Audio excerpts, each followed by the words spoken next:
There is a lot of controversy about the game Starfield. And, well, yeah, here we are. I don't know. You may think this game is good, and I think this game is good. But, there's a big but. Where do I start, actually? Because we have a good game, but there is not really a good game if it keeps on crashing. There are a lot of people complaining about the she, her, the pronoun thing. And truly, I don't give a rat's ass. And there's gonna be a lot of asses in this video. You can easily just bite yourself in this game and just run around and do your thing and like maybe have a bit of fun with it and stuff.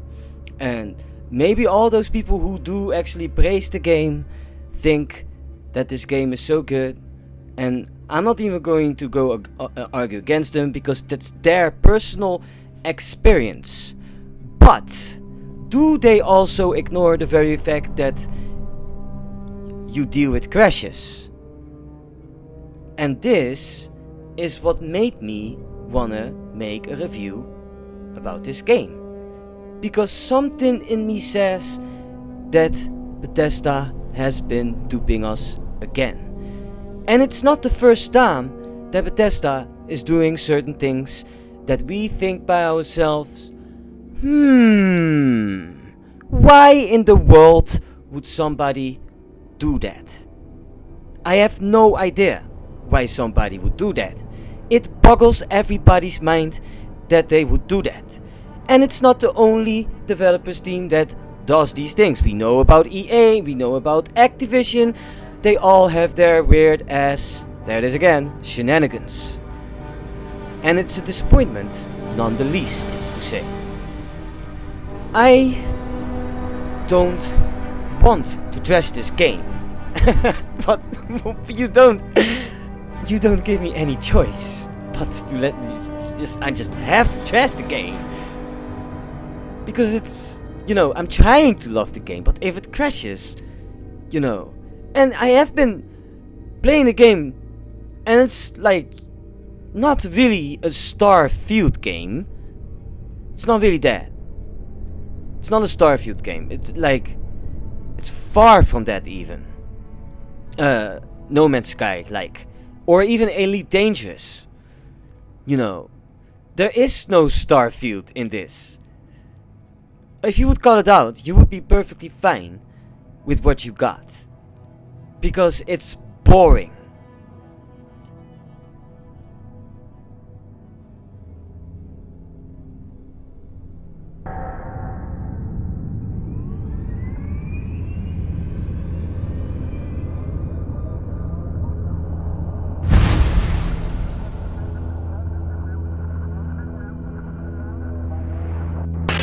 I have been already playing Starfield for a little bit, just a little bit, and I gotta say that this game is, I guess, a game.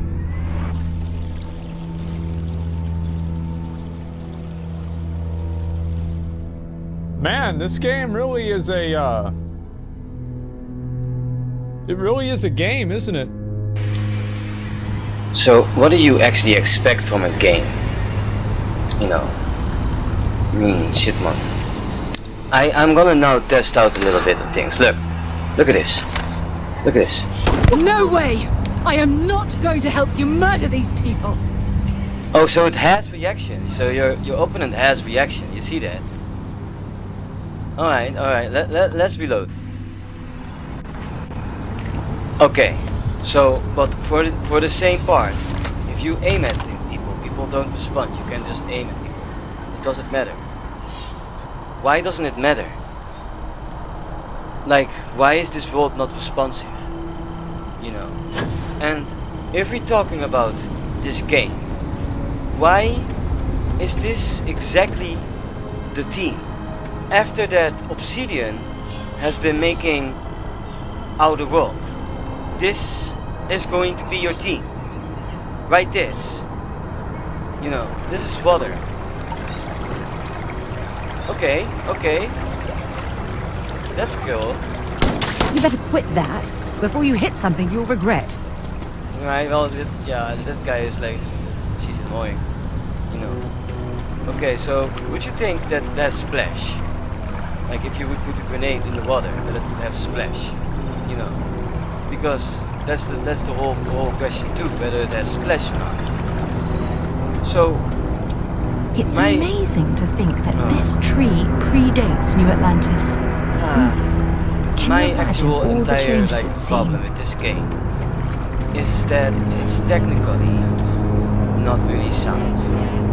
You know, like look how, for example, washed out certain things can be. You know, like do you think? Let me see. Let's see.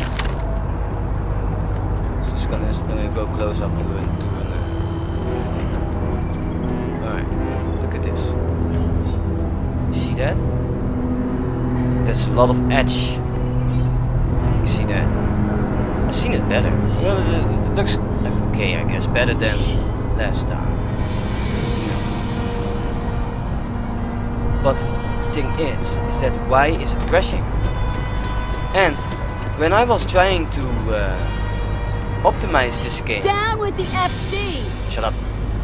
Why can I not Yes. do that? Exactly. It's like when someone insults you, you want to just beat the shit out of them sometimes, but you don't. You know my point? And check this. Game can't be optimized for some reason, and I think that's weird. Why can it not be optimized? You know what I mean? Like this is what I use, and it's just not optimizable. It's annoying. Not in here, not in here. So that's a problem. Oh, and you know I have to add also. I don't know if it added, but this game, if it crashes, it completely soft locks my PC. I actually have to reboot my computer. You know what I mean? Like that. Like it just I can't do nothing. It just goes to black screen, or it goes actually get to the back to the you know to the menus and stuff like that. You know, or you know the desktop. That's what I'd actually want to say. But you know you can't do nothing. You know, so you're stuck. Your mouse is mostly stuck. You can't click on nothing or whatever. That's bad. That's really really bad. The thing is that like I do actually want to beat the shit out of you Bethesda guys. If you think that you can easily just make games, you know, and you just think that you can like sort of kind of get away with this washed away game, you know. The thing is that I still going to give this game a good chance, despite the fact that last time when I was actually also trying to play the game, it literally crashed, which I think is a disappointment. I think it's annoying when games just crash in the middle of a game track. And this I already have done. I've been already going to the guy, and now I have to do that all over again because it was not saved that part. You know, and look how janky like it is. It's not optimized. You know, let's see. It's quite janky, you know, like it's like frame dropping, you know, and I am actually very curious about the grenade today, if the grenade is going to actually give water splashes or not, you know, because in Fallout 3 you definitely had that.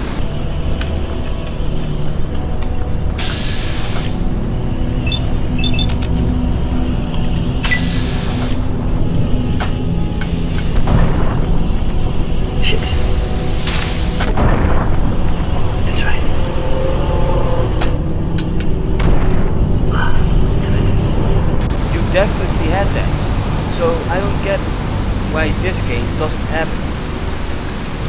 You know, for the rest, you cannot really compare this with Cyberpunk, not really at least. Cyberpunk versus Starfield. What's this?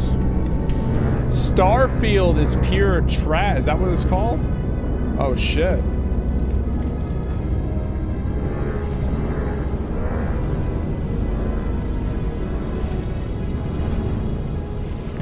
Okay. It's cyberpunk. Oh, that's cool. That's nice.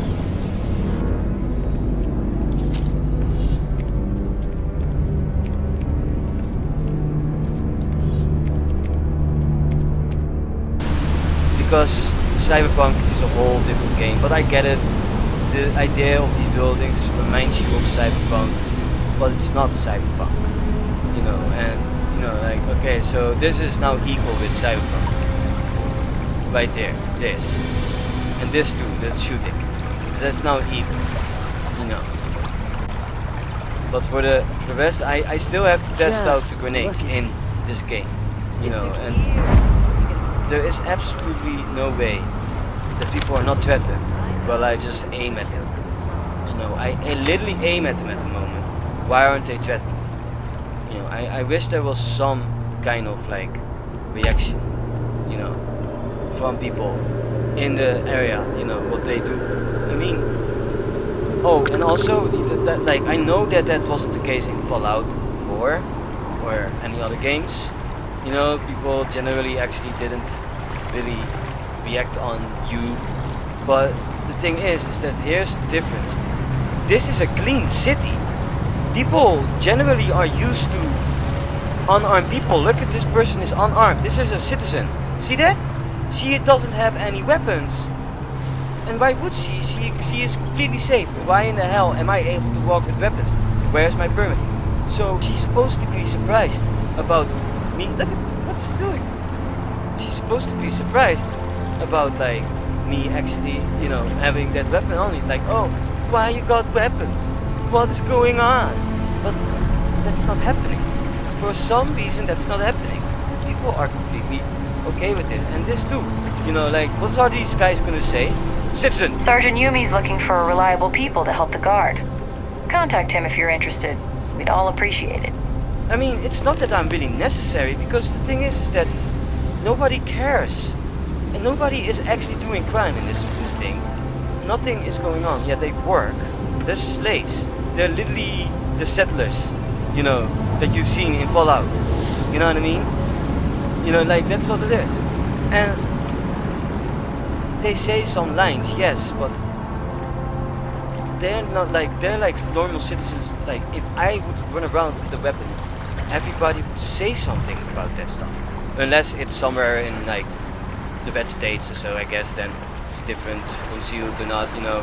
Depends what stage you are, I guess. But the thing, still the same. It's not normal when somebody is just walking around with a weapon or so. And it would aim also. People would respond, you know, and people would ask questions and stuff. As you can see, you would traffic is even good. respond like, The sales maybe keep like, climbing. look, I'm going away from this person, and you would hear this person say something in the lines of, I can't believe they just allow to have this. Some people carry weapons or so, or can they do that? Having weapons? Like, let them respond on the situation around them, you know, like, that's just minimal. You can do that stuff, you know. And most of the people look like that, you know. Yeah, okay, she doesn't like you to be close to her. Okay, that's response. That's the type of response that I'm talking about. Oh, look at this. The game crashed. It crashed. And this happens every single time that I play the game. And it's a shame. Not to mention the dumb AI. It is terrible. You saw what happened just seconds ago. This AI was just dying for some reason, like, for real. They're like death. They're like death people. Like, for real, it's like nothing is in there, you know. Yet you can actually have fun, because, you know, with Bethesda game, like the most of the Fallout characters, or like the ones that are not important, are actually pretty death in my opinion. But they have better story, like, seriously, man. And the entire idea of, you know, a city without weapons, you know, not caring about people, you know, with weapons, and I mean people other than police. You know what I mean? That idea is stupid. Doesn't make any sense. Stop doing that.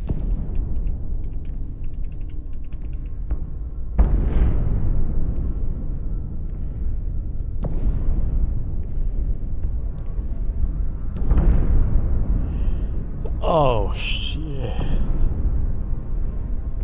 That is the way that I felt about a lot of... Like, I feel like that expression is exactly the way that I felt about a lot of the game. Starfield completely crashed on me every single time I'm trying to play it. Is that normal?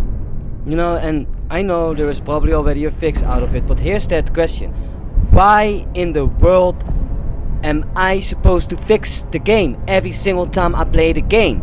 Why in the world do I have to go through all kinds of trouble to get a game working? I don't get that.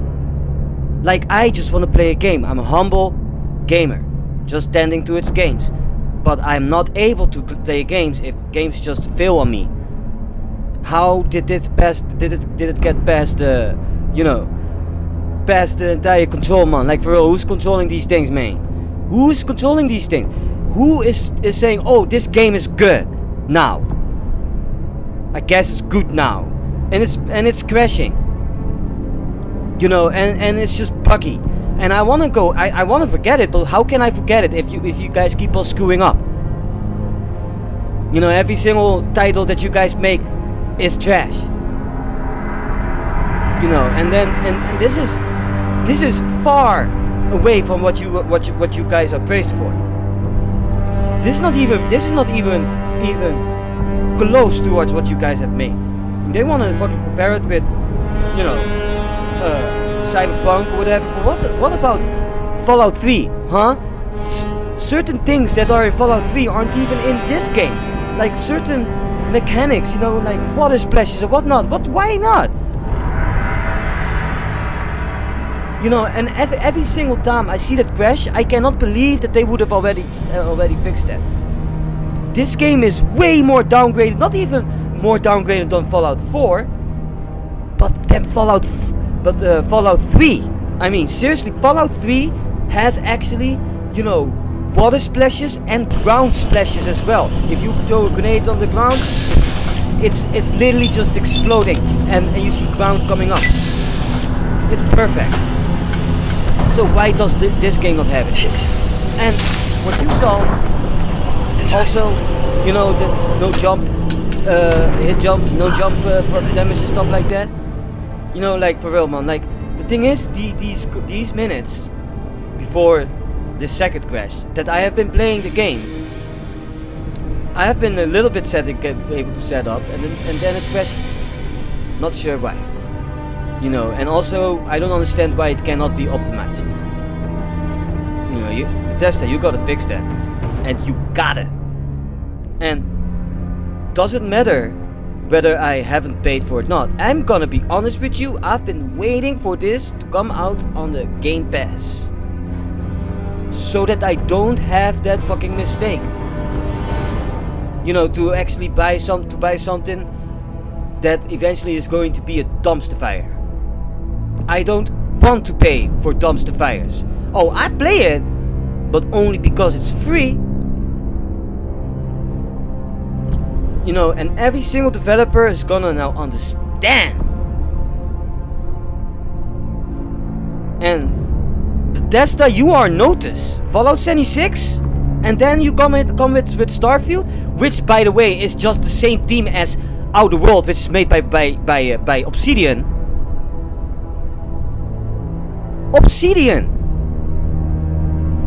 Obsidian's game looks better than this game. If we talk about Outer World, this game doesn't look better. You know, like Starfield. You know, if we talk about 60 times detail, Obsidian still won. And if we talk about it just work, barely works.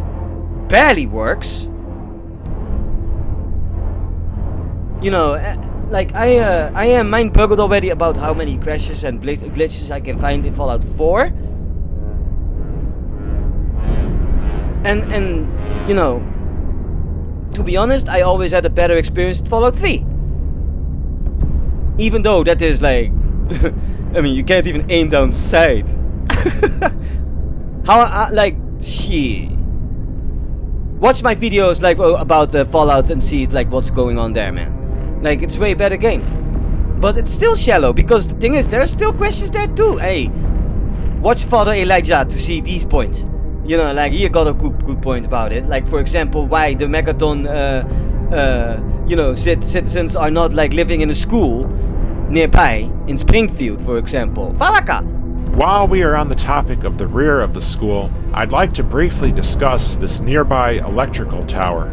It is surrounded by a fence, and you have to pick an easy locked gate to get inside. Inside is a bunch of radioactive waste barrels, as well as some minor loot. I guess most notably here is a hunting rifle that's in terrible condition. But if you want to grab a hunting rifle very early on in the game, here you go. Normally, I don't care to bother talking about minor loot such as this, but I bring up this electrical tower because it's not a bad bit of world building, and it is consistent with that pre-war ethos, as explained by Fallout creator Tim Kaine, that you don't trust your government, and there's a lot of bad shit going on. We loved making social commentary in Fallout. It's riddled with it. A big part of Fallout was you don't trust your own government.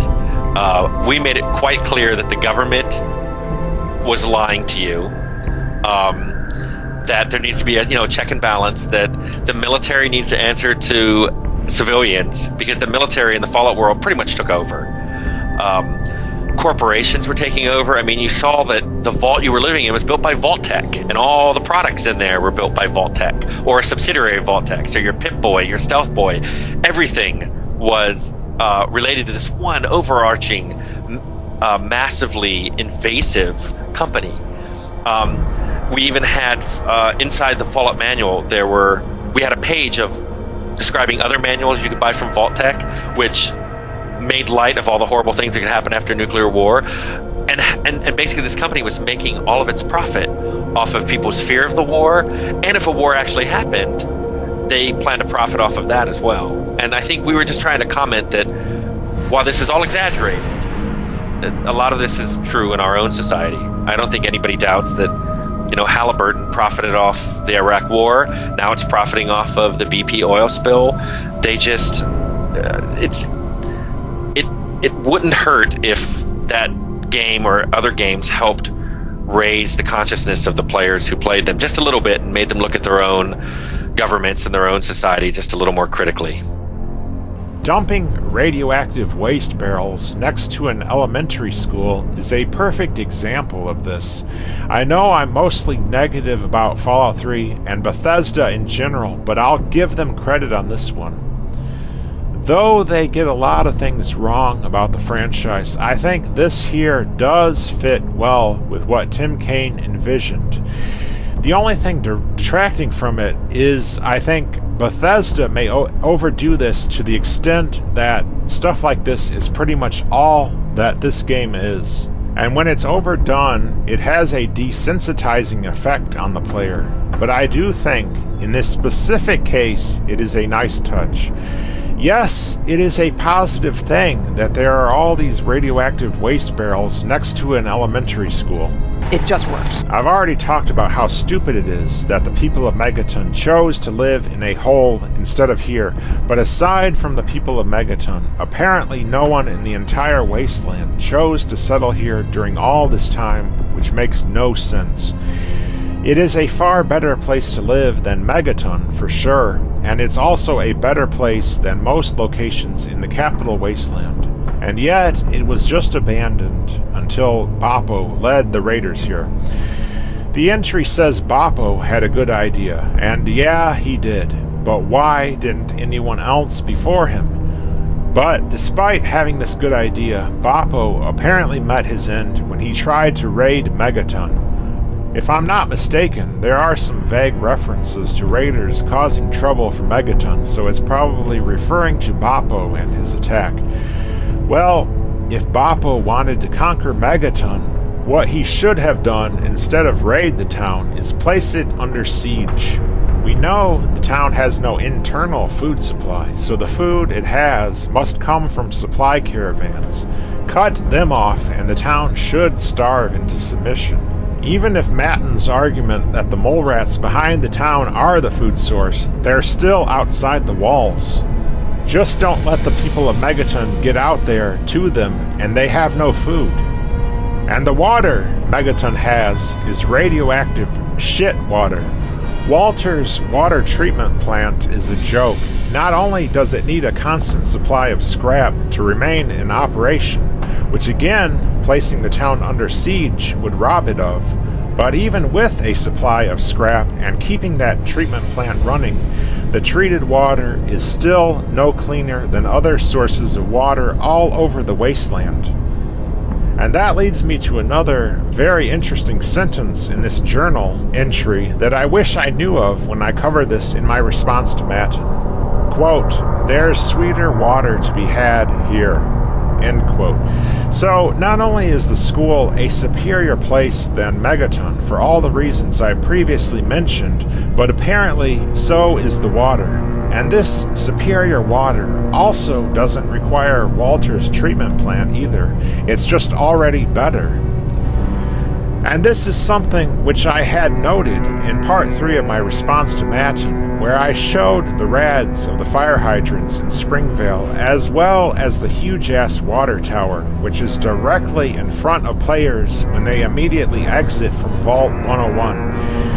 Matton praises that scenic overview, but he is so clueless that he somehow missed this huge fucking water tower and didn't have anything to say about it. Well, that water tower, which I guess is technically part of Springvale, has far cleaner water than Megaton. But even though the game clearly showed this, part of me kind of thought that this was some sort of ludonarrative dissonance, where even though mechanically this water is demonstrably purer than Megaton's water, it canonically isn't supposed to be. Well, that was before I seen this terminal entry. The fact that the raiders themselves confirm that their water is sweeter than Megaton's water is the final nail in the coffin of Matton's argument that the basis of the town is that the bomb left a crater down to groundwater. Bullshit. Cleaner water is right nearby, and the imbeciles in Megaton allowed the raiders to just waltz right in and take it. Just like Joe Biden allowed the Taliban to waltz right in and take $85 billion worth of American weapons and equipment. 16 times the detail. It is quite ironic to think that the makers of Bethesda already knew that corporations would leech off of people and then eventually to be coming on top of it, you know, and then doing these types of half-finished game practices and stuff like that, you know. It's just funny that, like, in a way, their own mistakes come back in the game, you know, every single time, you know. By far, that's super annoying that this game that Bethesda made is actually worse than Fallout 3, which is a game that is only good if you play it the first time. And if you play it more times and stuff, you know, you're gonna understand where people like Father Electrical is coming from or so, you know, like it's just, you know, so some of the things just don't make any sense. How is it making sense that the people of Megaton have to live in this weird ass city built out of scrap? Well, there is a whole school building in Springvale, and they can occupy that, but there is raiders up there, but they can fight these. I already told you about how it also is annoying how, you know, settlers wouldn't be able to actually, you know, do the things that they're supposed to do, even if they have weapons. But the citizens of these games, they don't need weapons because, you know, it's a safe world, right? You know, so that's actually what I would have expected from Fallout 4 citizens, actually, in a way. Like, these peasants. These peasants. Piss ants. It's ass. And seriously, you cannot write this to home either. Mama's gonna be mad at you if they're gonna see, you know, that you be a bad boy. You know. And the thing is that this is how a Ponzi scheme works. They Ponzi scheme us. Ask Elon Musk how a Ponzi scheme is gonna work. Oh, he not gonna like it. He's not gonna like it that you tell him that, because that's gonna, you know, exploit what he's actually doing. Go watch Thunderfoot for that stuff. You know, like, he has some good points about that, you know. But the main thing is that this game, you know, cannot be played if there are so many technical issues. It is impossible to play this game if there are so many technical issues. Not to mention the sheer differences between all the other games, such as Cyberpunk indeed, because it's like the reason why that game is being, you know, when that game is mentioned is because of the very fact that it's about the AI, what the AI is doing. There are worlds that are better created, you know what I mean? Storytelling is an important factor, you know, in a game. If you don't have good storytelling, then it's not good. And if the, you know, the characters are not actually, you know, role-playing the right way either, you know, that's a problem too. And I mean to say, like, just the outside characters, you know, that they don't like respond on things around you. That is annoying.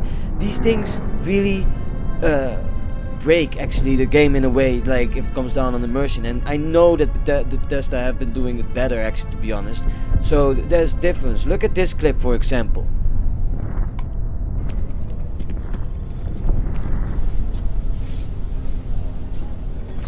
I want to go home.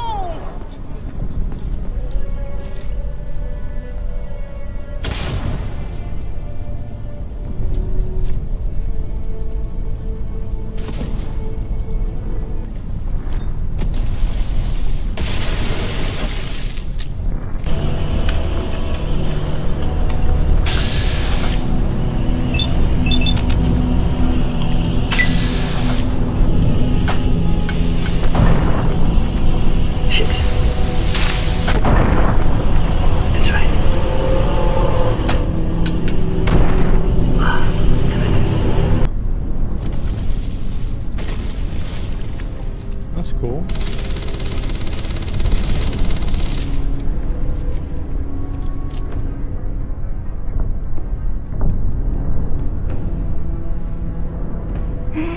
Oh fuck, this is so good. Oh my god, I think it's just funny, like, because of the way they look, man. Wait, hold up. There was a good one there. I think I missed it. She's seen some shit? Yeah, for real. Yeah, it was right there. Said, this game is by no means a No Man's Sky. And it is by no means an Elite Dangerous. And in essence, it is not even a game about space. And that I would have not been caring about that stuff. That it is not hitting that. If the game didn't crash all the time. Crashing is the worst thing that a gamer can experience, because it means that there's something going on, either at his side or, you know, at the developer's side. Who knows? Nobody knows. It's gonna be fake. It's no fun. I wish that Bethesda would have not been that greedy. I wish that they would have been just as humble as we are. Because if they were so humble as we are, they would have understand that we just wanted to play their game. Because we don't necessarily want them to fail. We want them to actually succeed. We want them to make the richest people on this planet. But if they keep on screwing up, then what we're gonna do? We walk away. I can overlook all these glitches and bugs because I have been doing that with Fallout. If it didn't crash. And the worst part is that Fallout 4 would have crashed. It would have crashed all the time. You know, the wave, the very familiar if you're using Xbox. And the funny part is that these types of glitches that I have experienced on Xbox, you know, I could actually resolve on the PC, but it still crashes. For example, the explosive thing. There is a mod for that, but yeah, if you play it via the Xbox version as well with Game Pass on PC, then this mod is not going to be compatible at all. So why would you do that? So it's not gonna be compatible, and then you're stuck with that stuff. Lucky enough, there are ways to actually fix that in console. But here again is my point. Why do I have to fix it? Why am I the one that's supposed to be the whiz kid here and supposed to fix my game so that I can actually play the game? The entire, you know, thing is that what, you know, our man here captured, that face that we're looking at, you know, that's the only reaction that the citizen can give, just looking at something, whatever that was. Pathetic. But that is our face. Like, what in the hell are we looking at? What is this?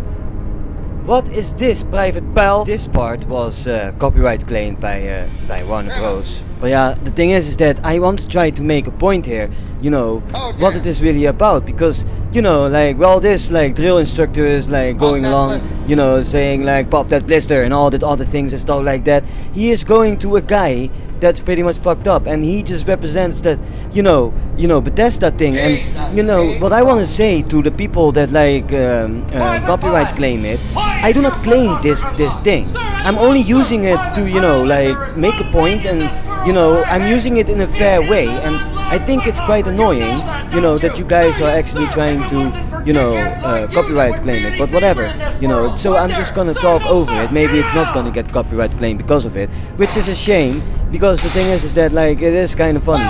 But if you wanna watch it, you know, again, you know, if you wanna watch without me commentating on it, then the video is available separated, you know, on my channel, stuff, you know, a bit more edited. I'm probably going to re-edit it a little bit because I forgot a couple of things in it, so you know what I mean. But the thing is that, you know, this is pretty much my feeling. This is how I think about it. This is what this game is to me in a nutshell. You know, with all the crashings and stuff like that, and it's just trash, you know. And it's not supposed to be, because the premise is good, and I would have totally played it completely into oblivion, no pun intended. So the thing is that I would have totally done it. Also, Full Metal Jacket is the best movie ever. I love the movie. I love also how the drill instructor is doing his thing. You know, it reminds me of something. I just want to point out, you know, where are all the rest of the drill sergeants? I mean, instructors. Normally there are like 3 of them, so, but in this movie there's only 1. I mean, I've seen him once briefly, you know, but after that they're not there. Like, he takes completely over. Like, can he take it all by himself? Okay, I guess he can, you know, but yeah, he ends up dead. Like I think if there were more drill instructors around, would you think that Private Pal would have actually shot, you know, Hartman? Would you think that he would have actually shot Hartman, huh? Like, I think it would have been prevented. It would have been not even been able, and all these things would have not been able. You know what I mean? Like, for real, like him being able to go to the armory and get a rifle. That's insane. But yeah, I'm actually forced. This is actually forced to digress because this is a copyrighted material. Blah, blah, blah. So annoying. Blah, boos, fucking noobs all the time. Fucking copywriting everything. Ass, super ass. Didn't I told you that there was a lot of ass in this fucking video? Yeah, that's right. A jelly donut? You can't have jelly donuts in the Marine Corps. Not like just stealing it from the canteen or so. Bad soldier. Bad Marine. Go sit in the corner. Todd, you disappoint me. And you really should stop what you're doing. You know, tell your bosses that they can stick it up in their asses from us if they keep on continue doing this. Oh, and if there is somebody that has enough money, he would gladly sue you. But I don't think it's gonna happen, because that's just wishful thinking. But it comes all out of the anger that we have been, experiencing within this game. Again, I really don't care about the pronoun thing. It isn't really important. Attention. We are now at DEFCON 2. Oh god, no. Ladies and gentlemen, if the takes get too hot, take cover, click off this video, and save yourself. Gross. You can flirt with Sam Coe in Starfield. This is fine if you're a woman, but I always play as myself in a game. Ah, I see you too have decided to roleplay as a maidenless virgin. It's quite fun, isn't it? This also goes against the story, as Sam is a straight guy, just like yours truly. So why is the option there for males? There's a few things I really love about this. Number one, it comes from the Gaming Christian Twitter account, and he makes sure to mention twice that he's not gay. Tell me once, okay, cool, no problem. Tell me twice? Now I'm skeptical. You are gay. My brother in Christ. My brother in literal Christ. Nobody else controls the buttons on your controller except you.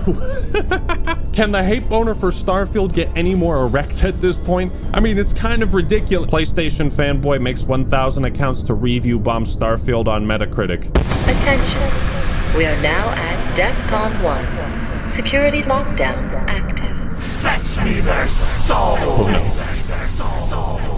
Oh, sweet Jesus. I love nothing more than to be dragged out at every fucking conceivable opportunity so you can fucking current day us! Sorry, did you want to get immersed in our world? Yeah, well, guess what? Fucking pronouns! Fucking gender ambiguity! Yes, ladies and gentlemen, it's true. Starfield gives you the option to select 3 sets of pronouns in the character creator. What? How can you do this? This alone has caused mass hysteria, and to me, it sounds like a lot of... Hoopla! Sounds like Hoopla! Hoopla! Sounds like a lot of hoopla to make over a little role-playing, right? Wrong! A lot of people have finally unlocked Ultra Instinct mode and gone full ham calling Starfield woke. They say it's pushing a hardcore liberal agenda and poisoning our precious media, our precious video games that we care so much about. Whether or not you think it is, you'd probably do a better job convincing people of this if you weren't frothing at the mouth. Fucking current day Californian shit! If you want to play pick your pronouns, then you should have an option to not enter pronoun. Yes, agreed 100%. The fact that they force you to do it is the problem. The fact that they force you to do it is the problem. The fact that they force you to do it is the problem. They're forcing you to do it. Objection! Show how it's optional. Okay, I will show how it's optional again if you want me to. Look, we can go through this again. There's me, king of pronouns. Confirm. Yep, didn't have to pick my pronouns there. Take that! Didn't have to pick them. Okay, so you shut the fuck up about it being forced?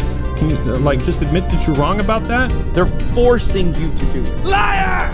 And you would have a better point of argument here if the game allowed you to skip the pronoun nonsense. Objection! Objection! So what? Do I have a better case now? Yes, man, you definitely have a case. It does not matter. To me, it doesn't matter. You can skip it. It's not going to be a problem. So why this guy is going completely berserk about it is beyond me. And to me, it is not the problem. There are several other problems that these noobs are not talking about, and that's the thing. I mean, I haven't shown the whole video of the Eggman, simply because otherwise it's this video is 28 minutes long, and my video is already hours long, what the fuck? That's not gonna work. But anyway, his video is pretty good, you should watch it.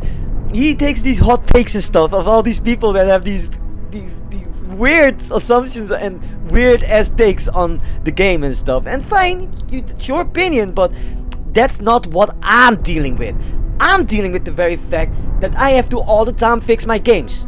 Oh, you have to upgrade your PC. Shut the Good. You wouldn't survive. A COD lobby is out. You wouldn't survive. Starfield character creation is in. What are your pronouns? Skip. Because the game understands that when you've picked the male character, you have male pronouns. I think the first thing we need to look at here is the setting of the game. Starfield is set in the year 2310, so it's definitely not far-fetched that people who go by they, them pronouns exist. You may disagree with it, but at the end of the day, this is a very small detail that remains consistent with the setting of the game's world and doesn't break immersion. Fucking pronouns! Fucking gender ambiguity! This isn't like Elder Scrolls where the setting is medieval times. A they-them setting for that game wouldn't make any sense considering the world is built around a time period where the request for a preferred pronoun wasn't a thing. Exactly. Starfield takes place in the future, so he has to think people expressing themselves in a way that is not traditional gender normed. He has to think that is a phase and won't exist in the year 2030 something. That's insane. In the future, gene therapy and genetic modification will have gone so far that not even the most conservative will be able to say that there are two genders. If you think that things are weird now, just wait until they actually figure out how DNA works. I mean, this is literally just an option for role-playing purposes. Well, if it's never brought up again, why do you even have to pick the pronoun? Now, if you tried to start the game and it stopped you and put this big-ass wall of text that said, "Whoa, Buster, you haven't picked your pronouns yet. You're not a bigot, are you?" You know, then you would have a bit more of a case for the game being woke. Exactly. Now, I'm not going, like, the thing is, it's like, these things, having these things in there, of course, it is kind of a bit of a woke thing. It reminds you of the woke thing, right? Yeah, fine. But it's not forced. It's not forced. You're forced to look at it, though. It's gonna be a reminder for you the entire time that you play this game over and over again. You see that him, her, she, her, him, zim, or whatever. Oh man, hey, if that's gonna be your pain, then have at it, man. This is a free country. You can do what you want. But to me, it's about something completely else, and that's the whole thing. You gotta be understanding what it is about, man. Like, for real, crashing games. You know what I mean? And not being able to be to optimize the game. I mean, wow, is there a car alarm going off right now? I swear, man. Like, he was talking about Californian things, same here, man. You take everything we love, all our emotions, all our fantasies, all our escapism, and you just can't help shovel your dog shit, fucking crap, ideology into everything. How do you be a conservative when you are a living Wojak? When you are like a subset of the soy jack?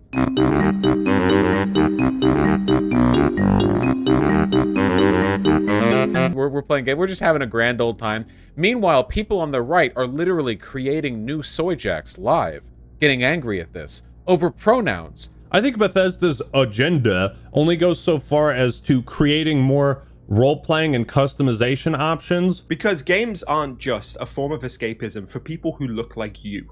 They are a form of escapism for everyone. Think about how many sliders and other things you see in character creation tools that you don't give a fuck about, but somebody else inevitably will. Now that I think about it, okay, I'm putting on the tinfoil hat. What if the pronoun selection in Starfield is just a big psyop orchestrated by Todd Howard to get people to talk about the game? Free publicity. I mean, worked out pretty well for the Hogwarts Legacy developers, as the boycott around that game seemed to have the opposite effect. I think we're all being had. We're all being pitted against each other as Todd Howard sits in his solid gold house counting his millions. Who's laughing now? Okay, but on the real, remember when Doom Eternal came out and Bethesda was criticized heavily for this line? Demons can be an offensive term. Refer to them as mortally challenged. This whole pronoun debate is so eerily similar to that because it's such a non-issue, right? One line of dialogue was all it took to trigger people to the surface of Mars. Well, our standards for what triggers people have gotten worse because all it takes now to trigger snowflakes is this. I think Donkey put it best when he said, in the character creation screen, it asks you what pronoun you want for your character. It's like 3 seconds of a game, which is like 700 hours long. Now, if you want to have this greater discussion of leftist political agendas infecting all sorts of media, I mean, go ahead and have that discussion. It's definitely happening in some places, but it's not here in Starfield. And if this game wouldn't crash, I would have been super lighter about it. You know, I would still actually trying to, you know, or maybe, you know what, I'm just gonna be honest with you. If this game wouldn't crash, I would not make a review out of this. I wouldn't make a review. I make solemnly a review because it crashes every time I play it. And I want to warn people that if they play a game, you know, and they experience crashes, that it's not wrong to think that the game is actually trash, because it means that the game is broken, and that's bad. And especially if this game is broken upon release, that's bad. It's like having an open bag of chips. That's impossible. You cannot have that. It's like an open cola. We don't touch that shit. Man, maybe it's sticky. You don't want to touch that. Go away. You don't touch that. Sir, there's something open here.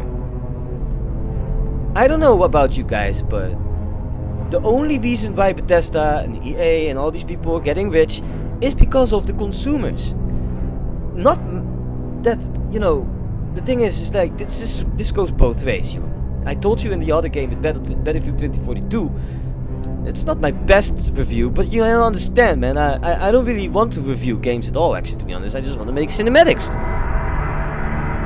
But the thing is that this is requiring my attention because, you know, I just have to lay that egg. I just need to get rid of it.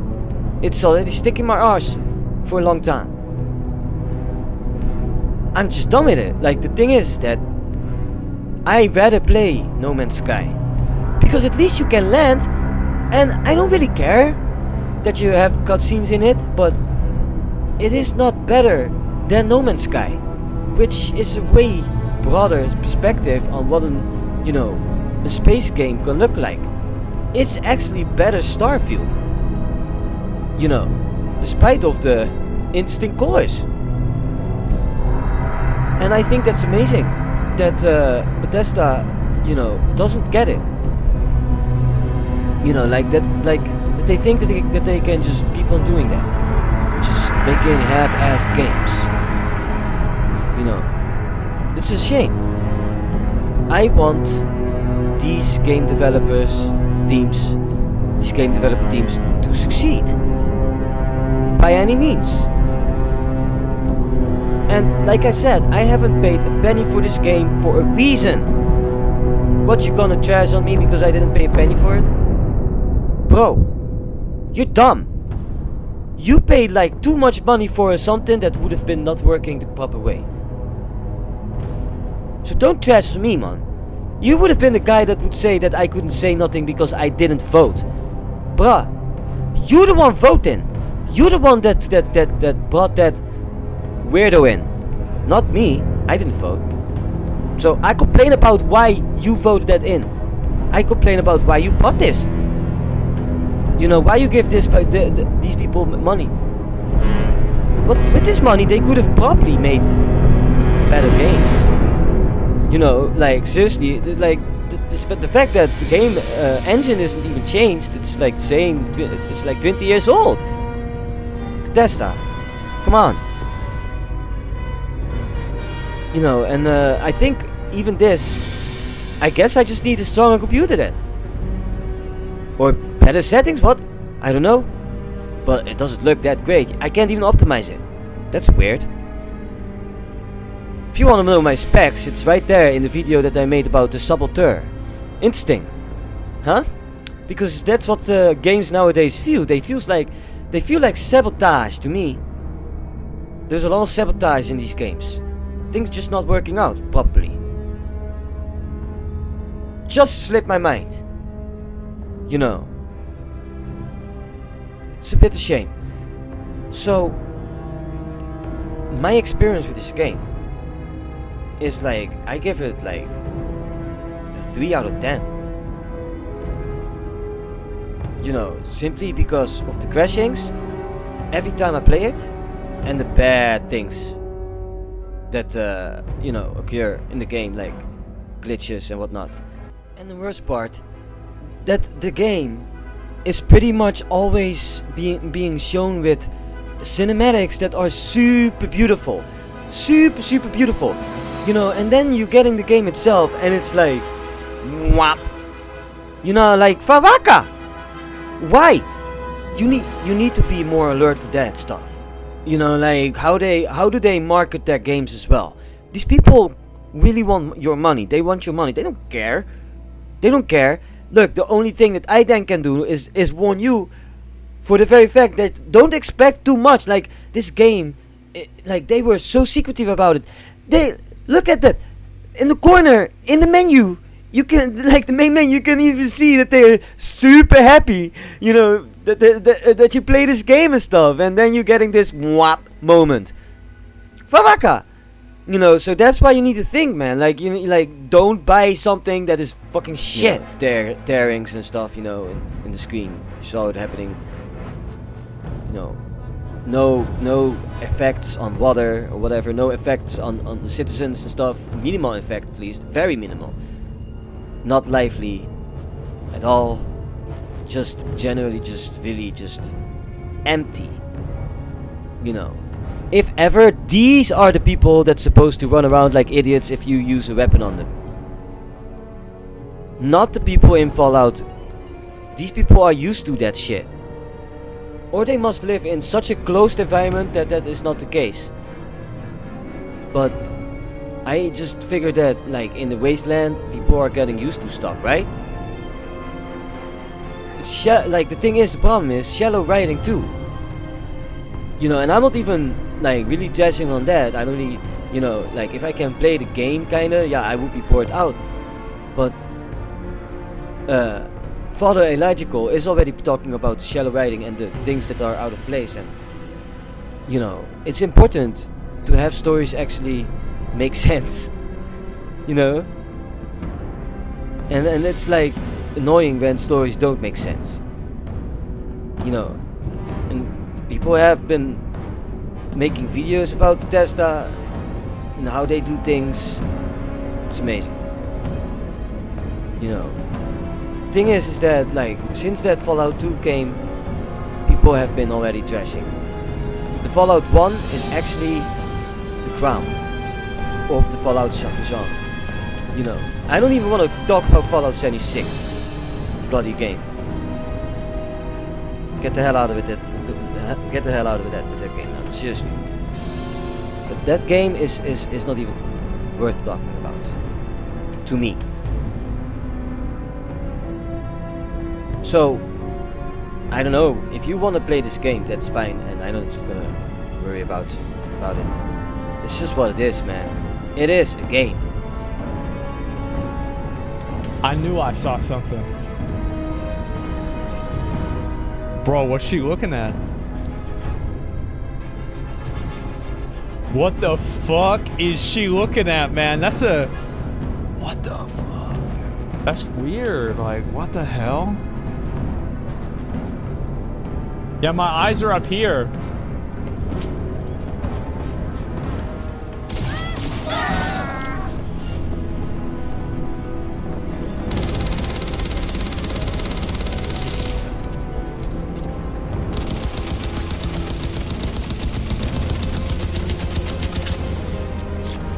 About the same.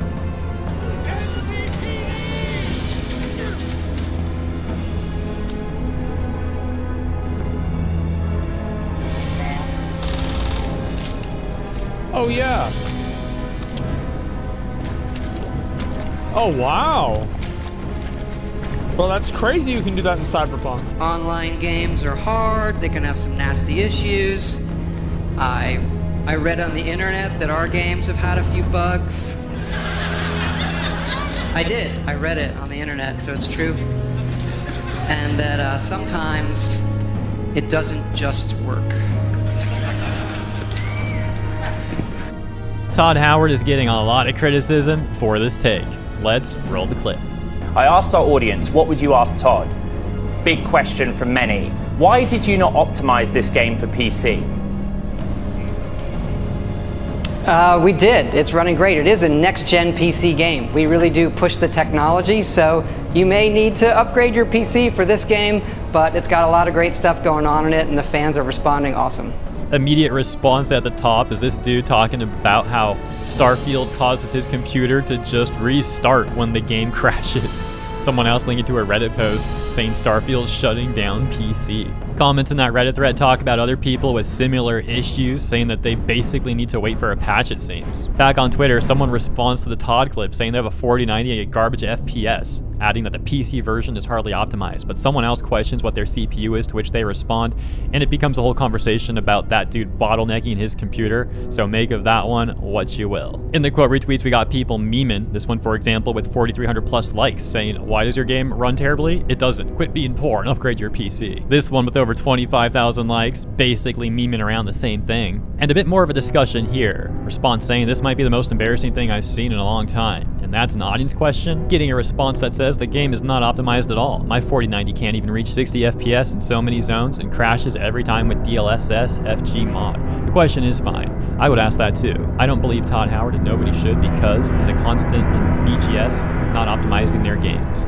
And the OP responding saying, I think they did optimization work. How successful this was is clearly up for debate. It definitely doesn't run that well. But to just ask why didn't you optimize your game is meaningless, that's all. It just works. 16 times the detail. And that sometimes it doesn't just work. You may be wondering, just how big is this game? So we thought we'd take one last moment and show you. Let's take a look at one of our planets, Jemison. You can land in New Atlantis, but you can also land and explore anywhere on the planet. And it's not just this planet, it's all the planets in the system. From barren but resource-heavy ice balls to Goldilocks planets with life. And not just this system, but over 100 systems. Over 1,000 planets, all open for you to explore. We can't wait to see what you find.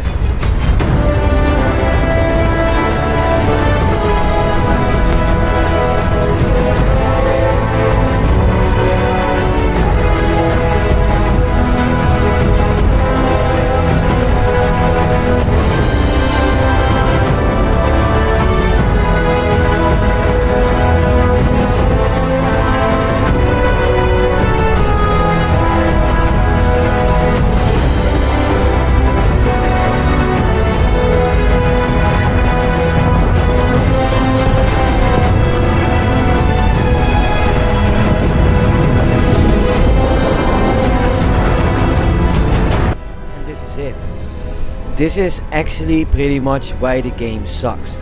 The problem is lazy work. Lots of lazy work, and that's why the game sucks. Boundaries? Okay. You know, it's a shame, but you know, it's not as good as you think it is, you know. Maybe for the first, 12 hours. There's a video that opposes that actually. This person thinks the first 12 hours are boring and the rest is cool. Well, okay. Whatever you say, bro. Doesn't really matter.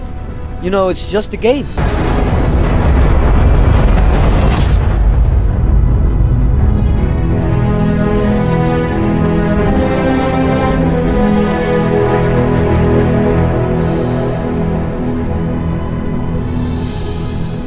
Ever since Starfield was revealed and seeing a lot of opinions online, I feel like I'm taking crazy pills! Was I the only one to see how painfully average and boring the game looked? You're boring! You're fucking boring! And as soon as Todd Howard came out and talked about how there would be 1,000 planets to explore and all this other stuff, I knew exactly what this game was going to be. Size over substance, quantity over quality. I go for quality over quantity. The biggest draw of Bethesda games have been open world exploration, but not like too big. Morrowind did it best, but even Skyrim, Fallout, Oblivion had the maps that were just big enough, but they had so much to discover and do in them. But this game is actually it's like they streamlined it so much that they literally removed the exploration. You don't explore, you don't discover. You fast travel to the designated like encounter zone, then you fast travel to the designated quest city, and it just feels like we went from some of the best open world RPGs to a fast travel simulator. You don't even get to fly to these planets, you just fast travel to them. Now, can you go and explore a number of planets? Yes. Is there any meaningful reason to do so? No. No, I don't think I will. No. You can go onto a planet and walk 10 minutes in one direction, and you will find nothing. And everyone's like, oh, well, at least you can do it. Why would you want to? And you don't even have to do any of this. You can ignore almost all of this. You want to scan some life forms or wildlife or mine up some rocks or, kill some indigenous creatures that live there. Yeah, you can, but there's a game that does it better, and that's No Man's Sky. I don't see why they poured so many resources and years of development on something so inconsequential to what people loved about previous Bethesda titles. I feel everything else suffered because of wanting this explore everywhere, go where you want to go mentality. That isn't just a backdrop. That moon is actually there orbiting the planet. Yes, you can visit it too. The majority of Starfield's exploration it's unfulfilling. I'll give a few positives so it doesn't sound like I'm shitting all over everything. Character models and expressions and animations are probably the best seen in a Bethesda game. And the voice acting is top-notch. And the romances are more meaningful and more fleshed out than previous games. Gunplay is good, I guess. It's pretty much almost the same as Fallout 4. And right down to the crafting tables and stuff like that. It's nothing special, but it's good enough to carry you through the game. It has more dungeons than, say, Skyrim, but they're spread across procedurally generated planets as like points of interest, or in space as derelicts or stations. You can also attack and board every ship you come across. I mean, if you want. I wouldn't even really call it a positive, but that's really all the positives I really have to say so far. This has to be the most bored I've been in my opening 10 hours of a Bethesda game in over 2 decades. It's so boring. How does that work? Where does that exactly come from? Doesn't make any sense. Make it stop. You want a better game and you haven't played Baldur's Gate 3 yet? Get that instead. This is a get on sale kind of game, a play on Game Pass kind of game, or wait for the modders to make the game infinitely better kind of game. They should have just went straight to Elder Scrolls 6 or Fallout 5. Instead, we got this. This is a game devoid of life in the emptiness of space.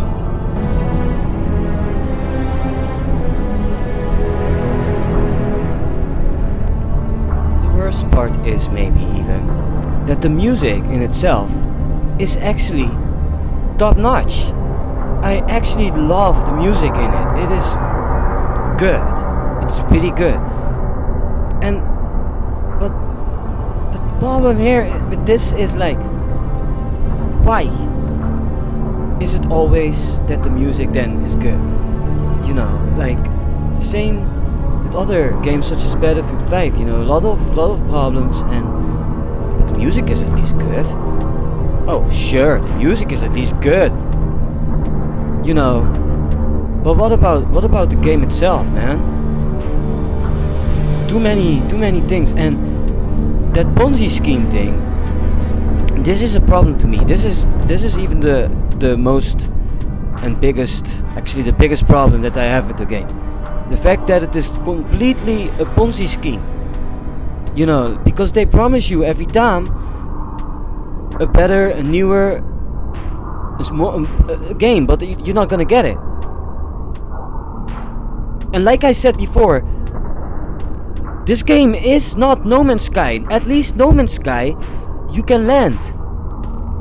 And it feels more smoother. And the music is good there. And you would even argue that that game is kind of repetitive, because it also uses was it like that the general procedure? So what how do you pronounce that? Anyway, it just uses like, you know, a certain amount of assets, and it copies that, you know, every single time. And this is gonna be what you're gonna have. The world is gonna be diverse. But here's the thing with that: it depends actually how many assets you make. I don't believe that the world of Starfield is as, you know, broad as No Man's Sky. No Man's Sky has still different worlds in a way, and yes, it has sometimes the same, you know, animals. But the thing is, this is also again another problem that I have with most of the games, that it like it's boring. You know, like you have to compare the evil with the lesser evil. Not even good, just the evil with the lesser evil. Just like with politicians, and it is like crazy how it works. Why is everything in the fucking game trying to remember me about the real life setting of the world, wherein everything is scammy? You know, and Outer World is not even that well written, but it looks better, and it is probably better. You know, personally, I didn't even like that game either. Everybody was talking about it, but the thing is that like I am more spoiled, okay? You know, like I really take serious. If I can't have fun in a game, it's for me a problem. So it's great music, but what about the gameplay loop? I don't see it. You know, and it feels kind of like the same game as Elite Dangerous. The cockpit of, you know, or the flight deck, you know, like looks like that of Elite Dangerous. And just like Elite Dangerous, you can technically, you know, not land on planets unless it's just a loading screen. And loading screens is what annoys me the most. In this types of games, you don't want any loading screens. Space needs to be feeling as open as possible. I'm okay with 1,000 planets, doesn't matter to me, but every time looking at a screenshot, you know, or a loading screen, you know, an animation, is that's boring. And for the very fact that we have invisible walls, that you can't go further, that you have to point. No.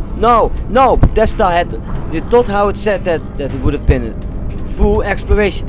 What happened? That is that part that I don't understand. That we now again have the same problem as last year with Fallout 76. And probably even with Fallout 4, and with Fallout 3, and with Fallout 2, because people were complaining about that one too, because Interplay was you know, removing certain stuff. And then Fallout 3 came, which is still a better game than Starfield.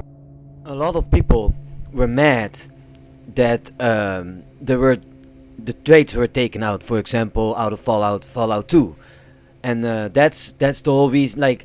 So why, like, everybody was always mad about what Interplay already did, like with the Fallout 2 thing, you know, and then Bethesda took everything over and made Fallout 3, which was, you know, kind of perceived well.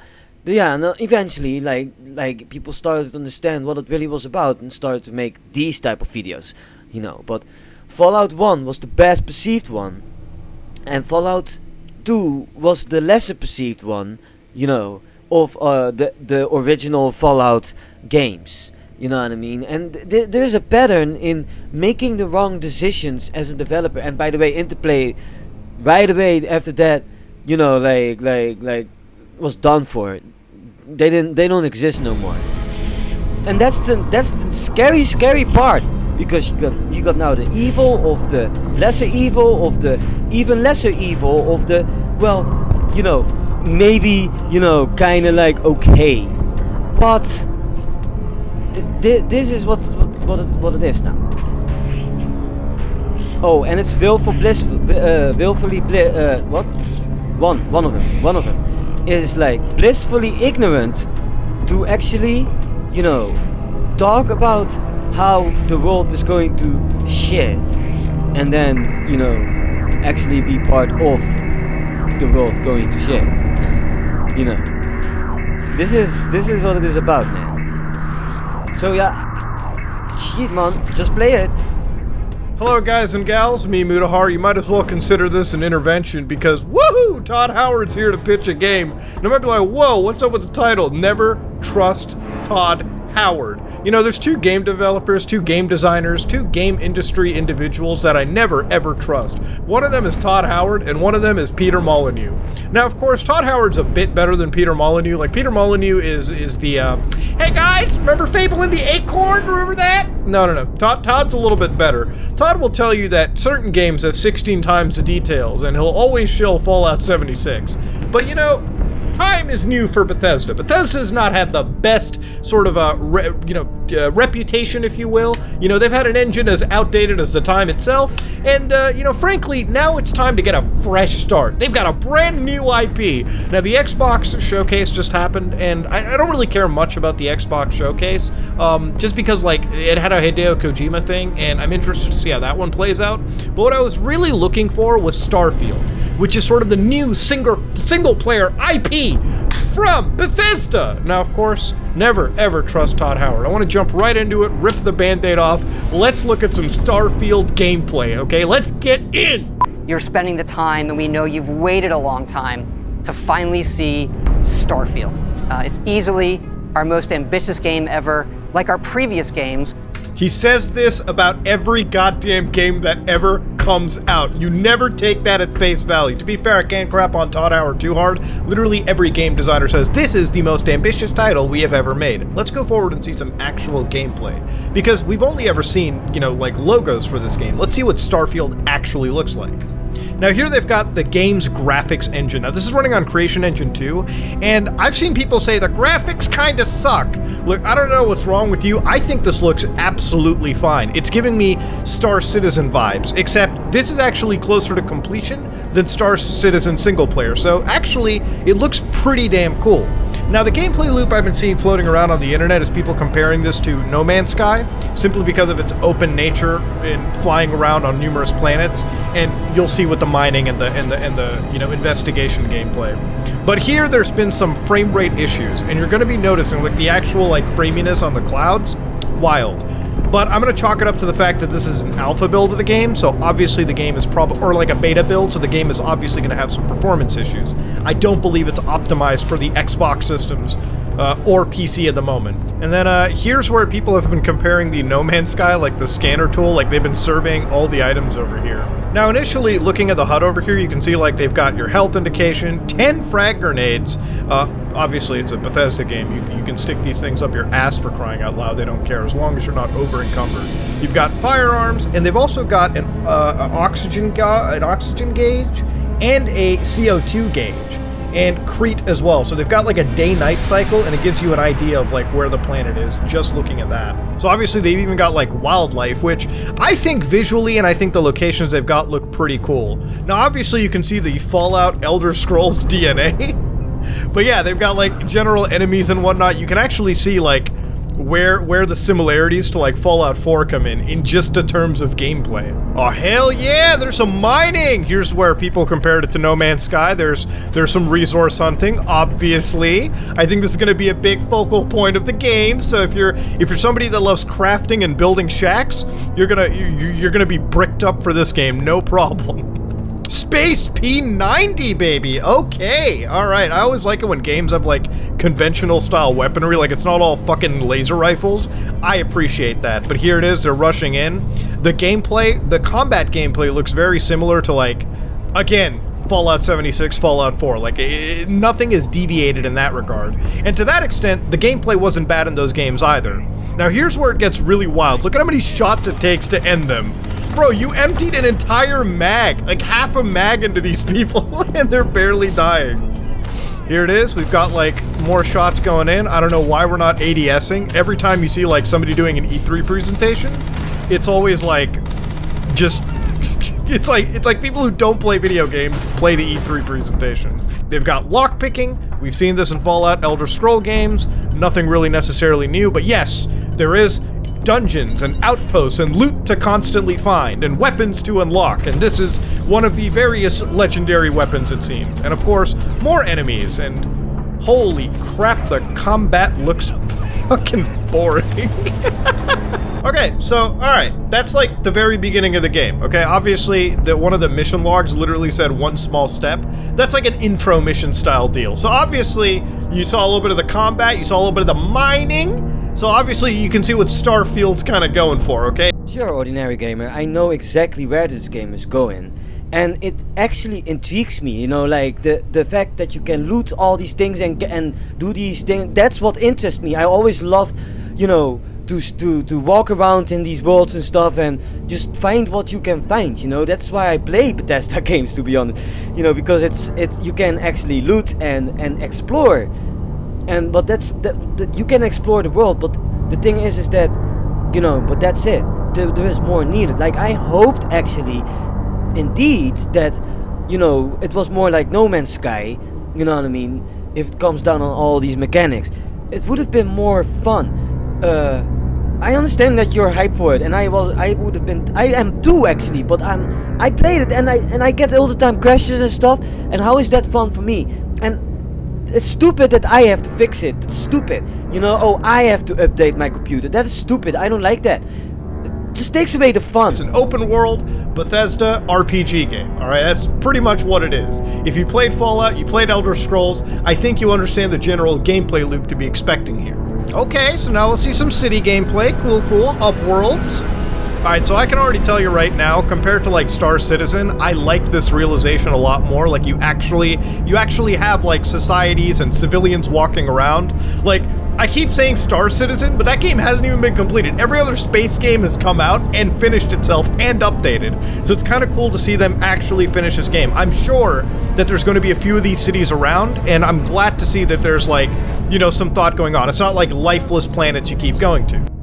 Not entirely true, because the thing is that if you look at the AI, they're like kind of unresponsive, and this is, you know, an issue to me, you know, like the AI needs to be like more, you know, human-like, you know, like, and they're not really. Yeah, they walk around, they say lines, like I already said, but they're not feeling like actual people to me, you know, like, well, I understand, like, it's like a bit cherry-picking of me to actually just, like, right away attack you on your argument there, you know what I mean, because the thing is that that video of yours is kind of made probably before you played it, so you don't know what to go into, right? And actually, I hope that you could make a review yourself, an actual review about it, and I want to see that review, because the thing is that I am actually very curious what you have to say more about it if you actually played it, you know, and how it went for you and stuff, and, you know, just, you know, make that video, because that's gonna be interesting as hell, you know?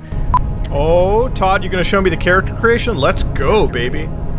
Okay, so the character creator, it looks like your standard Bethesda creator, which is obviously like always pretty good. I never have an issue with the Bethesda creators myself, so obviously you can pick your walk styles, your body type, whatever you are, your hair colors, everything. But what's really important is I want to see like the trait system here. So they've got like backgrounds that you can pick, obviously. So obviously beyond just that, right, there's backgrounds that you can pick, and you can see you've got Beast Hunter, Bouncer, Bounty Hunter, Chef, Combat Medic, Cyber Runner, which sounds really interesting. So there's going to be like a hacking component to it. Ronin, which I'm pretty sure is somebody that's going to be like a space samurai. Gangster. I like the fact that all these backgrounds are very much different. Like, they actually, like, one of the biggest complaints I had in like Fallout 4 or anything was that they literally just gave you two backgrounds, military guy or lawyer wife. Whereas in this game, it's like you really do have a wide selection to pick from in terms of your background. Now, I hope this actually changes where you spawn in the entire game world or something, like a little bit of a prologue thing, if if you're going for it. But you've also got the trait system, which is super duper cool. You've got entire, perk trees to get into, so you've got a physical tree, a social tree, combat tree, science, and tech. So obviously there's multiple paths you're going to be taking to up your character or get better over time. There's researches that you can get into, so pharmacology, food, drink, outpost development, weapons, equipment. So there are full crafting systems, there are full everything. So if you're one of those people that loves that shit, this is the game for you. Yeah, the combat does not excite me though, I'll be real. Now they've got the outpost builder, which, I'll be real, it looks literally identical to the Fallout settlement builder, even from a menu perspective. Now obviously, I like that aspect of Fallout 4, I think this is something that I'll get into. I like building outposts, and they look pretty, heavy. You can also, hire up people, from various parts of the galaxy to join in. So, I do appreciate this aspect. I think there's going to be a lot of grind in this game and a lot of, outpost building over time. So this seems generally pretty cool. I mean, the interiors of some of these ships look pretty well realized. Now, speaking of just the ships, there's also, straight up ship builders in this game, so you can actually build a ship or whatever. I'm sure there's going to be, an easy way to build a ship, but there's almost an infinite possibility, and I like it. And of course, like Todd Howard showcases it, you can in fact fly your ship throughout the galaxy, and you better be able to fly your ship. I do want to fly my ship and get into space combat, so yeah, this genuinely does feel like a pretty sick game, and it really does feel like I can seamlessly go in and out of planets, which, if you could do that in No Man's Sky, Elite Dangerous, and Star Citizen, you should be very much able to do it in a game made by Bethesda. Especially a game that's now basically an Xbox first party. There's no budget issues here.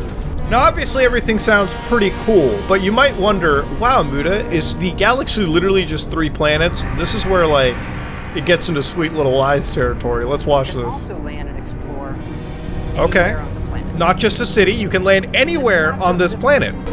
It's all the planets in the system. Okay, alright. Resource-heavy ice balls to Goldilocks planets with life.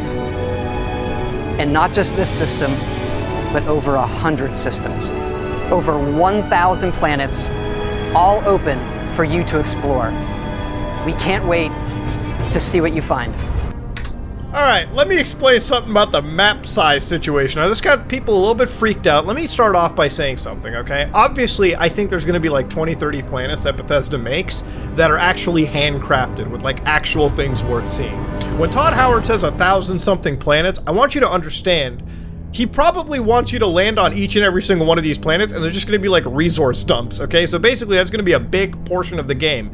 Getting a fuck ton of resources to build some outposts, to research technology, to better your character. I'm pretty sure that's how this game is going to go.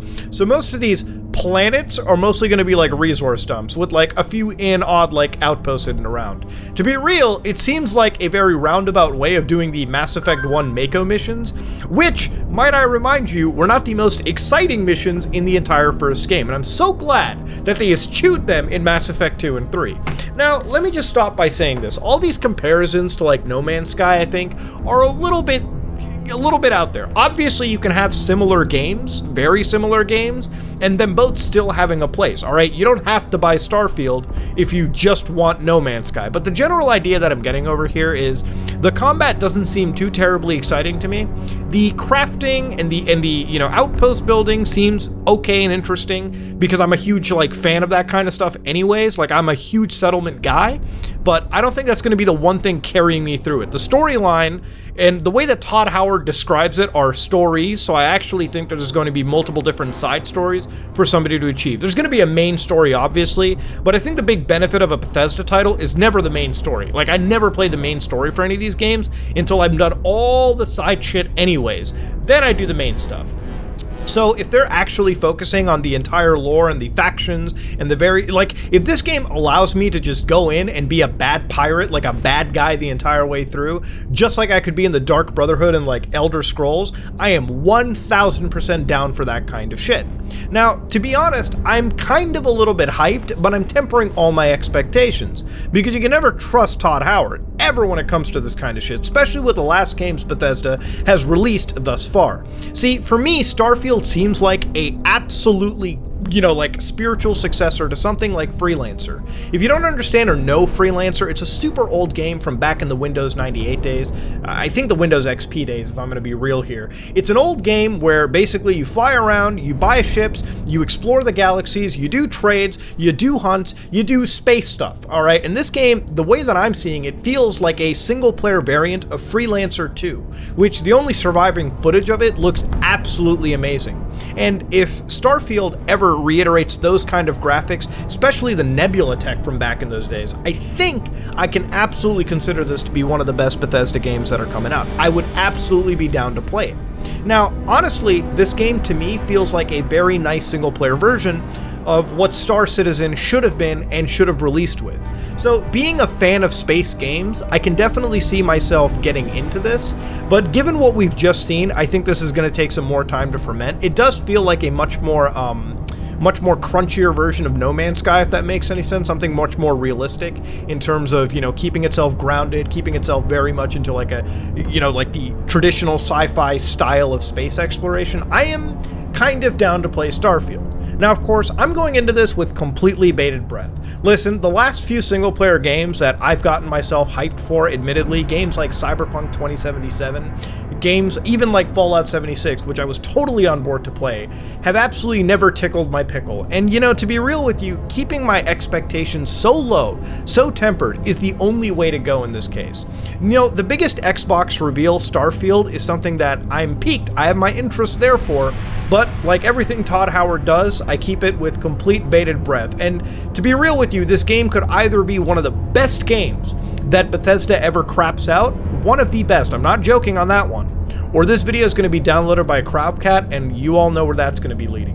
This might be an amazing game, or it might be an amazing internet historian video. We'll have to find out in 2023 when Starfield officially launches. But yeah, I wanted to make this video because, yes, I did see this gameplay, and it's the only thing that I was excited for, the only thing that really piqued my interest, and from what I've seen, bit mixed feelings going on. I like the exploration. I think the combat needs an update. Let's see how it rolls out. Let's see if those thousands of planets, Todd, are all going to be fun, or if they just turn out to be boring resource dumps. We'll have to find out. This is me, Mutahar, reminding you, please don't pre-order. Wait, it's not like they're going to run out of digital copies anyways. Plus, this shit's on Game Pass day one, so don't pre-order it. Don't give Todd your money ahead of time. We've already all made that mistake. I am out. Carmack told me the best anecdote between video games and rockets.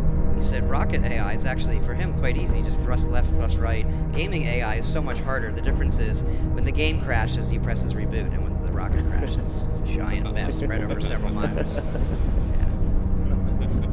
Yeah, there's some joke about, like, if reality was a video game, it's sort of like the graphics are great. The plot's terrible. Yeah. And the spawn time's really long. How has the stuff Elon done inspired or affected what you do, Todd, in your work? Well, I mean, the space stuff, as we look at Starfield, that's where we kind of look, okay, how are these things actually going to work in the future? Got to go to SpaceX last year. That place is like the Avengers meets NASA. Like, if anyone ever gets, it's incredible. But what do those things look like as we do a science fiction game? But the other stuff in the cars and the self-driving is something I'm very passionate about. But that doesn't affect the game stuff. And I know that now you're putting games on the Teslas, so that's different. Actually, thanks for helping out on that. Appreciate it. Yeah, we are. We talked about that, and we said, hey, would it be pretty cool? So we're actually working together. Skyrim on it. That's a little. We're gonna start a little smaller. So we are working on Fallout Shelter for the cars. Yeah. Okay. So it'll be free, and you'll have your little dwellers on the screen, like they live in the car in some way. So it's a great starting point. Todd, you've been through kind of quite a year with sort of Fallout 76, and you're pretty public about some of the challenges there. Could you guys maybe riff a little bit on that, about sort of the push for innovation and how sometimes failure is part of that journey? Usually when you get to take gaming, the things that it's the first time you see it and they're new, they become successful, but you got there by trying big new things. And we're going to keep doing that, and other game makers do that, and I think it's good that the audiences are welcoming to that. They're gonna try it out and support us as we go through that process to figure out, hey, what's going to make this tick. And we had obviously had our ups and downs with Fallout 76, but that our fans are incredible and have really stuck with us, and now it's really turned into one of the best online communities that we've ever seen. It's fantastic. Speaking of uncharted territory, you mentioned Starfield, which we haven't seen much on, Todd, besides one little trailer last year, but obviously space is going to be a part of that. I'm curious, I don't know how much you can tell us about the game, but I should ask, what can you tell us about Starfield? I do not have a clip. No, sorry. Everyone needs to be patient on that. But what I can say is how we approach it, so it feels. It's a game, but it still has an authenticity to. Okay, this could happen. Yep. We talked what kind of fuel do the ships use? We're using helium-3, which we can debate whether that's a good power source for spaceships, or how do the physics work in space and gravity and those kind of things. And that's where you get into, we have to gamify it some, so that it's not as punishing as actual space travel, but that it feels like, hey, traveling in space in our game is still, let's say it's like flight in the 40, it's dangerous. It's still dangerous to go and explore, but even though lots of people do it.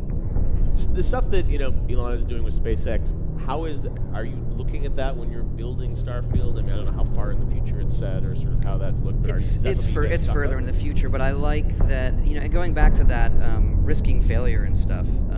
I think, I'm kind of honestly, the world needs more people like Elon who say, I'm not sure how that works. I'm going to try this a different way. And a lot of people will doubt that, whether it's going to space in that way or self-driving cars. But I'm very passionate about those things.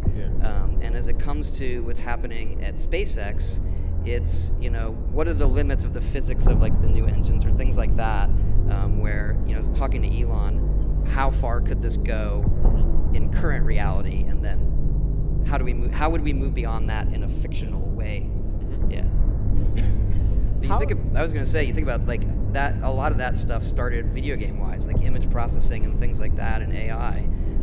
And what they're doing there is, people look at technology now, they always underestimate how fast technology moves. In the present day, they don't cast back, you look at things. But I think the self-driving and what's happening now is going to fundamentally change the world in ways that people can't even expect. And you think about our children might not even learn to drive because the cars will all be driving themselves around, or how it affects cityscapes or parking lots, alcohol consumption. There's just all these studies that are fascinating. Yeah, exactly. So if you look at what are the best self-driving stocks? Alcohol companies. More games to play too. Gaming companies. Can you talk about maybe sort of where games are going in the next 5, 10 plus years in terms of the AI and the simulation and what's going to sort of happen there? I think that's the part of gaming that's going to make the biggest jump. I think the graphic fidelity, most people react to instantly. They're looking at a screenshot or a video. But there's some laws of diminishing returns there as things start to look better and better and better and better. But as far as how a game feels, the other characters in the AI, I think a lot of people, including us, have struggled with how do you make that feel real. And now that you can move some of that processing to the cloud, neural nets, and other things, I think that's the part where it's going to get significantly better over the next generation. Let me acknowledge something before this video even begins, because I think it's important for me to say this. I understand that it's a common practice to hate on Starfield for views, okay? For content, and to simply jump on the hate bandwagon of the game. And I understand that many of you who clicked on this video likely believe that I'm doing the same thing, making this shit for views. But realistically, this game is actually so disappointing. Not gonna lie, I made a video about Starfield 7 months ago, okay? And the gameplay I was reviewing was 3 or 4 months old, okay? So I agree, even back then, it wasn't completely fair for me to judge the game. But now, okay, you can't say shit. I've seen all the leaks, I've seen full gameplay. The game is out, essentially, okay? People are already playing. So, when I say this game is a lie and a failure by Bethesda, I swear, I am not joking. $70.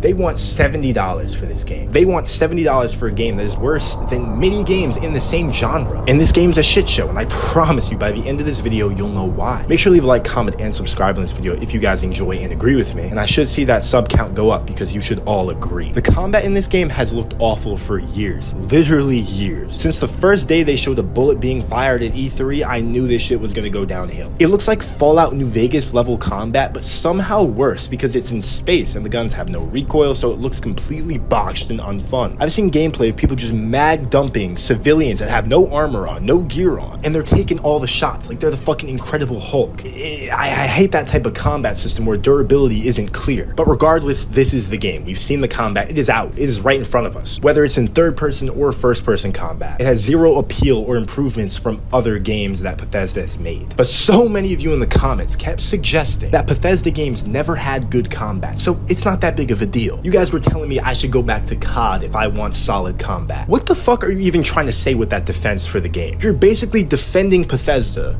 for not improving a core feature of their game. That whether you like it or not is a big part of the game. Combat is huge in all their games. Skyrim, Fallout, all of these games are revolved around combat. So that excuse isn't valid, even if the gunplay and combat are usually pretty shit in Bethesda games. Just because they were bad in the past doesn't give them a free pass to be bad again. But let's just pretend for a minute that you truly don't care about Starfield's combat. You're only coming and buying the game for, the exploration, going on different planets and shit. Well, guess fucking what? Starfield doesn't have that either. The exploration is weaker than I could have ever imagined, bro. I was already aware that you can't be in space and fly into the atmosphere onto a planet's surface. There's a cutscene that kind of teleports you there. What I wasn't aware of is that you can't even fucking fly on a planet's atmosphere. Are you fucking kidding me? You can't traverse on planets in the air. You can only land. And when you want to leave that planet, it's a cutscene from taking off to get back in space. So exploration is completely fucking botched. So essentially, you barely get to fucking fly your ship at all unless you're in open space, which there's nothing to do. There aren't even any ground vehicles to traverse on the planet, so the only way to get around a planet when you land on it is to walk. There's literally zero appeal for players who like to explore. Instead, you're going to be teleporting from space station to planet to space station to planet to space. There's no seamless exploration. It's all teleporting. So have fun. That's real fucking immersive, Bethesda. They already confirmed 90% of the planets don't have any life on them, so what are you even really traversing at that point at all? Are you seeing the problems here? I've only named 2 issues, and those are massive in itself, enough to not make you want to pay $70 for it. If you really want to pay for this game after you just heard what I said, I don't even know if you want to keep watching the video. I want to point out how shallow the NPCs are. The conversations are weak and have few dialogue options and less features like we had in Fallout, like charisma and skills that you can use to alter conversations. In fact, the NPC face animations have barely improved from fucking Skyrim 13 years ago. This is rough to see since this game obviously is an RPG that focuses on these side stories and these side characters to make the world feel whole and realistic. But they don't care enough, clearly, to make solid improvements. And here is why I think Starfield is going to be a failure. Hear me out here and tell me if you agree. Bethesda has a formula, okay? Skyrim and Fallout are formulaic games. They are the exact same essentially, just with different settings. The movement feels the same, the combat feels the same, the HUD feels the same, the world feels the same, the engine, everything's the same. But that's okay. I mean, that's how Bethesda makes their games. That's the template for them. When they apply this new template to a space game, it just didn't hit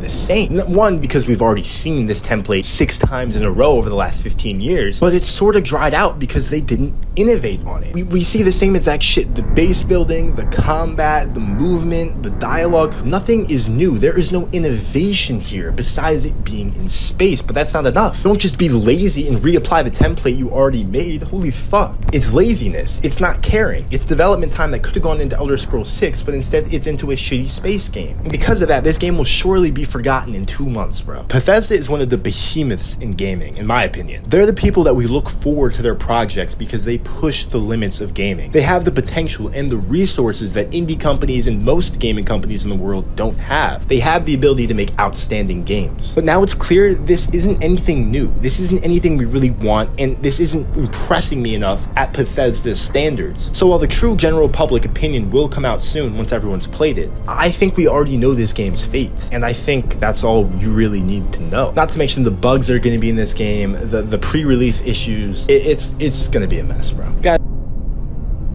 Thanks, Eggman. That was pretty cool. That video is give him a thumbs up and a like if you're going there.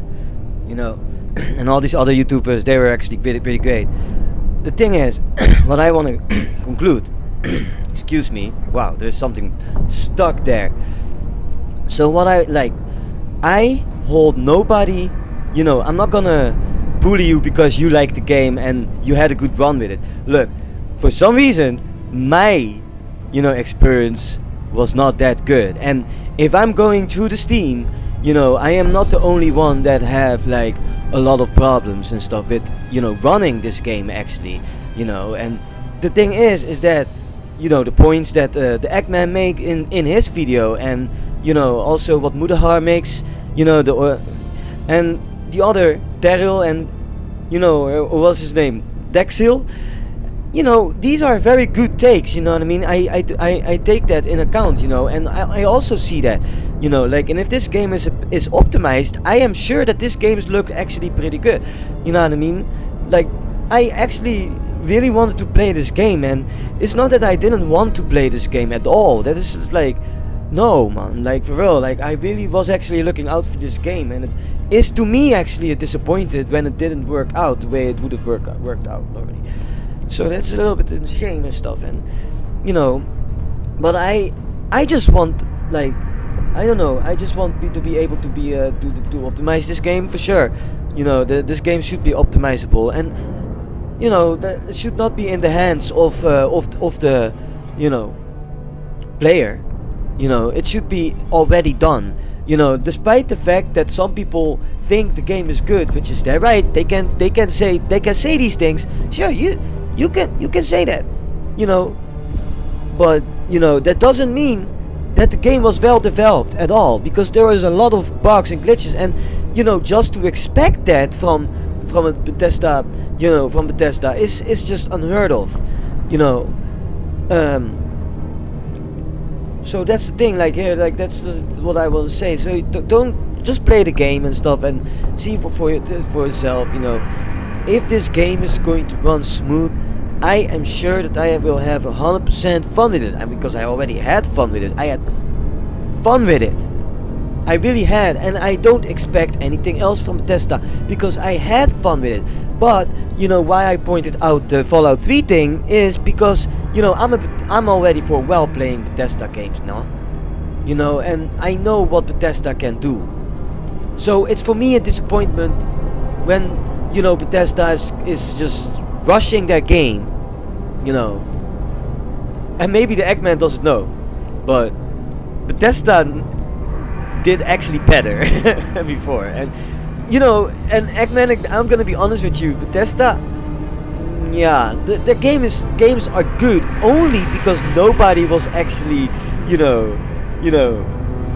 competing them in the market. These were just like these one jams kind of thing. Like, think about like the first one, what was it, the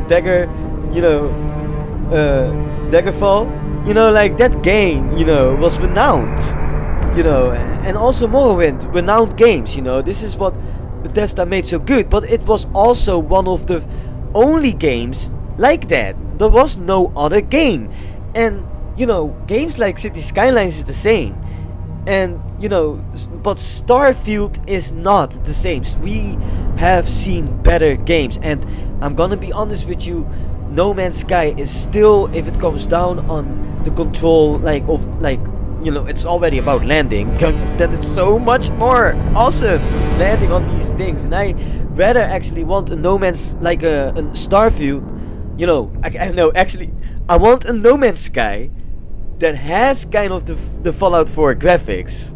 That's fine, you know what I mean, but different graphics, and I'm okay with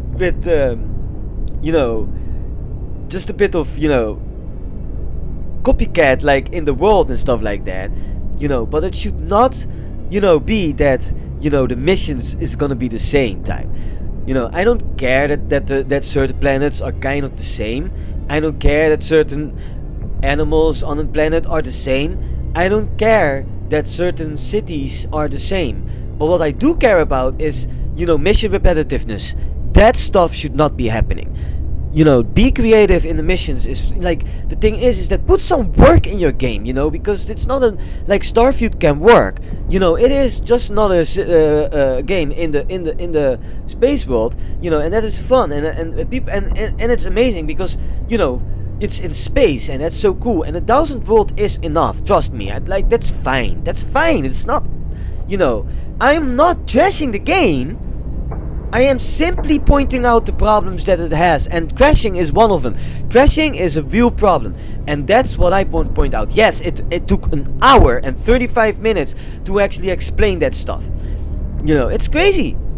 But now we're going to end finally.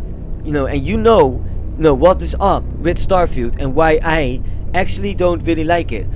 But I do wanna like it. I wanna play this game, but you know, the thing is that if it still keeps on crashing and soft locking my PC, then I'm not gonna touch it no more. That's only annoying. Why would I touch a game that only destroys my laptop or my computer?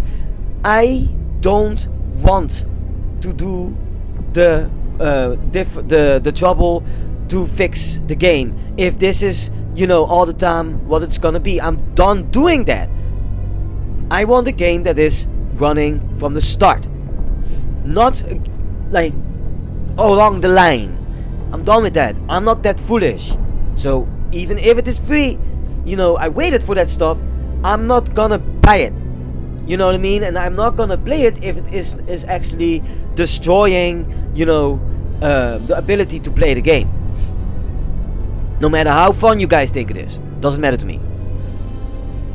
Alright, that's gonna be it for me. I'm gonna see you guys in the next video. Later. PS, now I know this video was a little bit long, but I had to just get it out of my system, and that's why I made this video. I do hope that you like my video, and if you have any input, you should do it. Please like and subscribe this video if you like this video, and yeah, and share this video if you want to. And yeah, one more time, thanks to all the YouTubers that helped me out actually getting this video done. It's pretty cool. Thank you. You guys had good points. Later.